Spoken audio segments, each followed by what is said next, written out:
আসসালামু আলাইকুম, আমি নাইম বলছি। আপনারা সবাই 2025 সাল পড়ছে, ঠিক আছে? আপনারা সবাই ভালো মন্দ খান, কেউ ভাজা পোড়া খাবেন না, তেলের জিনিস খাবেন না আপাতত, ঠিক আছে?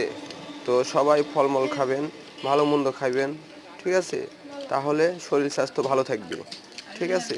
দেখেন, আমি আজকে সকালবেলা নাস্তা করতেছি, আপেল, বিস্কুট, চানাচুর খাই না, তো আঙ্গুর আছে, বেদনা আছে। আপনারা হয়তো বা ভালোভাবে দেখতে পাচ্ছেন না, তো খাওয়া শেষের পথে, সেজন্য আপনারা সব দেখতে পাননি।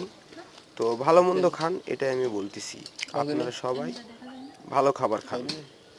হুম আপনাদের শরীর যদি ঠিক রাখতে চান, তাহলে ভালো খাবার খান, অবশ্যই সুস্থ থাকবেন, ঠিক আছে?